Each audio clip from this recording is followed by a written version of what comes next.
Vous venez de raccrocher le téléphone et vous voulez vous gifler. Encore une fois, vous avez dit oui. Oui à cette réunion qui va vous faire finir à minuit. Oui à ce service qui va ruiner votre week-end. Oui à cette sortie alors que vous rêviez d'un canapé et d'une série. Et maintenant, cette boule dans le ventre, cette colère contre vous-même qui monte. Pourquoi est-ce que je n'arrive jamais à dire non? Cette question, 8 personnes sur 10 se la posent quotidiennement. Mais aujourd'hui, on va régler ce problème une fois pour toutes. Pendant des années, j'ai été un distributeur automatique de oui. Mon patron voulait que je reste tard. Oui. Mes amis voulaient que je les aide à déménager pour la 3e fois. Oui. Ma belle-mère voulait que je garde 6 chats pendant ses vacances alors que je suis allergique. Devinez quoi? Oui encore. Résultat, burn-out, relations tendues et une estime de moi au plus bas. Jusqu'au jour où j'ai compris que dire non, CE n'était pas être méchant, c'était être intelligent. Avant de vous donner les techniques qui vont changer votre vie, laissez-moi vous dire pourquoi vous n'arrivez pas à dire non. Il y a 4 raisons principales et vous allez sûrement vous reconnaître dans au moins une d'entre elles. Première raison, la peur du conflit. Vous préférez vous sacrifier plutôt que de créer une tension. Vous pensez que dire non va déclencher une dispute, que l'autre va mal le prendre, qu'il va vous en vouloir. Alors vous dites oui pour éviter le problème. Sauf que le problème, il ne disparaît pas, il se transforme. Au lieu d'avoir un petit conflit de 30 secondes, vous avez une rancœur qui dure des semaines. Deuxième raison, le besoin d'être aimé. Vous avez cette croyance profonde que si vous refusez quelque chose à quelqu'un, cette personne va vous aimer moins. Vous voulez être la personne sur qui on peut compter, celle qui ne déçoit jamais. Mais voilà le truc, les gens qui vous demandent toujours des services, est-ce qu'ils vous rendent de l'appareil? Est-ce qu'ils sont là quand vous avez besoin d'eux? La plupart du temps, la réponse est non. Troisième raison, le syndrome du sauveur. Vous vous sentez obligé de résoudre tous les problèmes de tout le monde. Votre collègue est débordé, vous prenez ses dossiers. Votre ami a des soucis d'argent, vous payez ses factures. Votre sœur ne sait pas gérer ses enfants. Vous devenez babysitter gratuit. Vous pensez que sans vous, tout s'effondre. Mais en réalité, vous empêchez les autres de devenir autonomes. Quatrième raison, l'automatisme. Vous dites oui par réflexe, sans même réfléchir. Quelqu'un vous demande quelque chose et hop, votre bouche répond oui avant même que votre cerveau ait analysé la situation. C'est devenu un programme informatique défaillant dans votre tête. Maintenant que vous savez pourquoi vous dites toujours oui, on va voir comment dire non. Et attention, je ne vais pas vous donner des conseils bidons du genre « soyez plus assertif ». Je vais vous donner des techniques concrètes que vous pourrez utiliser dès demain. Première technique, la méthode sandwich. C'est simple, vous mettez votre non entre 2 tranches de positif. Un compliment, puis votre refus, puis une alternative ou un encouragement. Par exemple, au lieu de dire « non, je ne peux pas t'aider à déménager », vous dites « ça me fait plaisir que tu penses à moi pour t'aider. Malheureusement, je ne suis pas libre ce week-end, mais je connais une société de déménagement pas chère si tu veux. » Vous voyez la différence? Vous refusez, mais vous restez bienveillant. Deuxième technique, le non différé. Quand quelqu'un vous demande quelque chose, vous ne répondez pas tout de suite. Vous dites « laisse-moi vérifier mon planning et je te dis ça » ou « je regarde si c'est possible et je te confirme ». Cette technique vous donne du temps pour réfléchir sans la pression du moment. Et souvent, après réflexion, il est plus facile de dire non par message ou par mail qu'en face à face. Troisième technique, le non partiel. Au lieu de refuser complètement, vous proposez une version réduite de CE qu'on vous demande. Votre boss veut que vous restiez jusqu'à 22H pour finir un dossier. Vous proposez de rester jusqu'à 19H et de finir demain matin. Votre ami veut que vous l'aidiez à repeindre tout son appartement.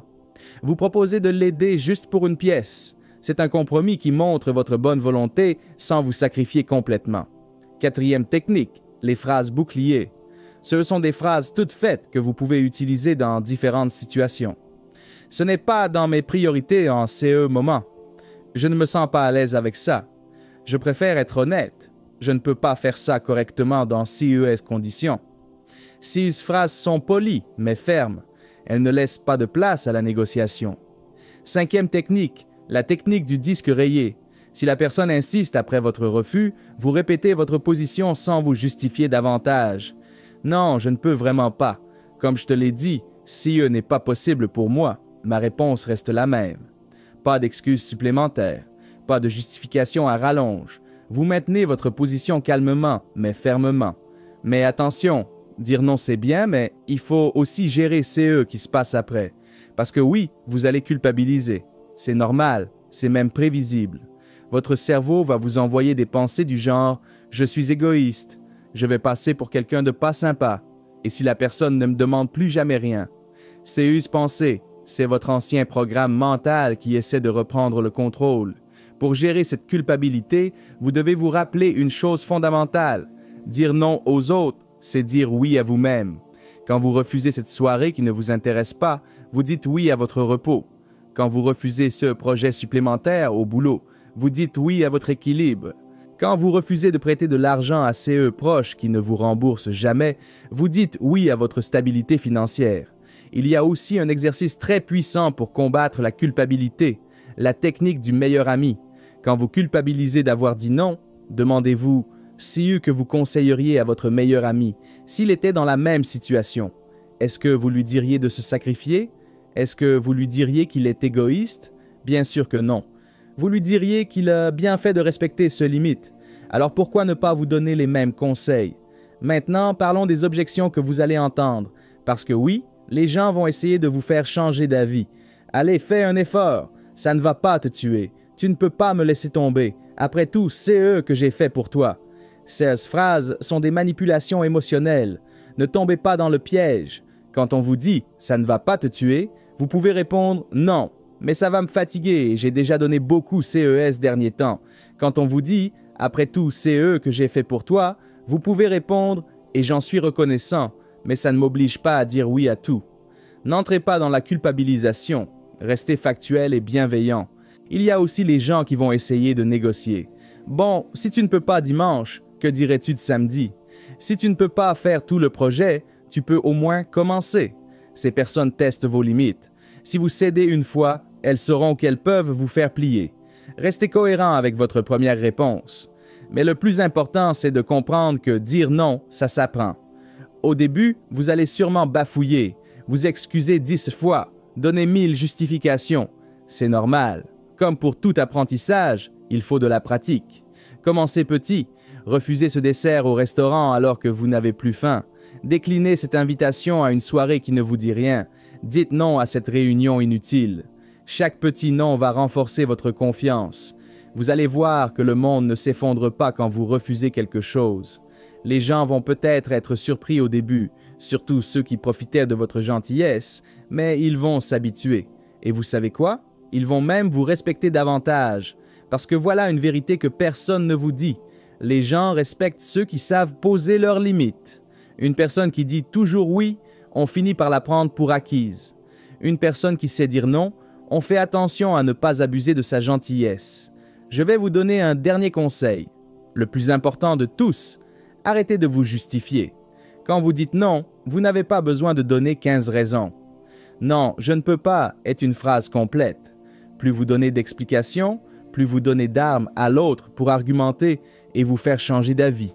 Votre temps, votre énergie, votre paix mentale, tout ça a de la valeur. Vous n'êtes pas obligé de tout distribuer gratuitement à qui le demande. Vous avez le droit d'être sélectif. Vous avez le droit de prioriser. Vous avez le droit de vous protéger. Laissez-moi vous raconter l'histoire de Marie. Marie était infirmière et elle disait oui à tous les remplacements, à toutes les heures sup, à toutes les demandes de ses collègues. Elle pensait être une bonne coéquipière. Résultat, elle a fait un burn-out à 35 ans. Pendant sa convalescence, elle a appris à dire non. Aujourd'hui, elle travaille ses heures. Elle refuse les remplacements de dernière minute. Et devinez quoi? Elle est plus respectée qu'avant. Ses collègues font plus attention à ne pas abuser. Et elle fait mieux son travail parce qu'elle n'est pas épuisée. Il y a aussi l'histoire de Thomas, un entrepreneur qui acceptait tous les projets qu'on lui proposait par peur de rater des opportunités. Il travaillait 70 heures par semaine sur des missions qui ne lui rapportaient presque rien. Quand il a commencé à dire non aux petits projets pour se concentrer sur les gros clients, son chiffre d'affaires a doublé en 6 mois parce qu'il avait enfin du temps et de l'énergie pour faire du travail de qualité. Ces histoires nous montrent quelque chose d'important. Dire non ne ferme pas les portes, ça les ouvre. Quand vous arrêtez de perdre du temps sur CE qui ne vous convient pas, vous libérez de l'espace pour CE qui compte vraiment. Maintenant, je vais vous donner 3 exercices pratiques pour vous entraîner à dire non. Premier exercice, la liste des priorités. Prenez une feuille et écrivez vos 3 priorités principales en ce moment. Ça peut être votre santé, votre famille, votre projet professionnel. Quand quelqu'un vous demande quelque chose, vous vous posez une question simple. Est-ce que ça sert une de mes 3 priorités? Si la réponse est non, votre réponse est non aussi. Deuxième exercice, l'entraînement au miroir. Oui, vous allez avoir l'air bizarre, mais ça marche. Mettez-vous devant votre miroir et entraînez-vous à dire non avec différentes formulations. Non, je ne peux pas. Ce n'est pas possible pour moi. Je dois décliner cette proposition. Répétez jusqu'à CE que ça sorte naturellement, sans hésitation dans la voix. Troisième exercice, le journal des noms. Pendant une semaine, notez toutes les fois où vous avez dit non et comment vous vous êtes senti après. Vous allez voir que la culpabilité diminue avec le temps et que vous vous sentez de plus en plus léger. Ce journal va devenir votre motivation pour continuer. Il faut aussi qu'on parle des situations particulières. Au travail, par exemple, dire non à son patron demande une stratégie spéciale. Vous ne pouvez pas juste dire « non, je ne veux pas faire ça ». Il faut être plus diplomatique. Vous pouvez dire « je peux faire ça », mais ça veut dire que je ne pourrai pas finir le projet X dans les temps. Qu'est-ce qui est prioritaire pour vous? Vous faites comprendre les conséquences sans dire non directement. Avec la famille, c'est encore différent. Les proches savent exactement sur quel bouton appuyer pour vous faire culpabiliser. Tu ne nous aimes plus. On ne te voit jamais. Avant, tu étais plus disponible. Ne rentrez pas dans le jeu. Réaffirmez votre affection tout en maintenant vos limites. Je vous aime beaucoup. C'est justement pour ça que je veux être en forme quand on se voit. Et puis, il y a les urgences factices. Vous savez, CES gens qui transforment tout en urgence pour vous presser.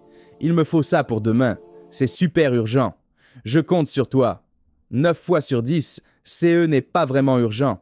Demandez toujours « Qu'est-ce qui se passe si on fait ça la semaine prochaine ?» Souvent, il ne se passe rien du tout. Une dernière chose importante, acceptez que certaines personnes ne comprennent pas votre changement. Celles qui profitaient de votre gentillesse vont peut-être mal réagir, faire la tête, essayer de vous faire culpabiliser encore plus fort. C'est normal. CE's réactions vous montrent que vous faites exactement CE qu'il faut. Les vraies relations saines, elles survivent à vos noms. Les relations toxiques, elles s'effritent, et c'est tant mieux. Alors la prochaine fois qu'on vous demande quelque chose qui ne vous convient pas, respirez profondément et dites ce petit mot magique qui va transformer votre vie. Non. Et souvenez-vous, à chaque non que vous prononcez, vous dites oui à une version de vous-même qui se respecte davantage. Si cette vidéo vous a aidé à y voir plus clair, n'hésitez pas à s'abonner pour plus de contenus qui vont vraiment changer votre quotidien. Et en commentaire, racontez-moi la dernière fois que vous avez eu du mal à dire non. On est tous passés par là, alors partageons nos expériences pour nous entraider. À très bientôt pour les prochaines vidéos.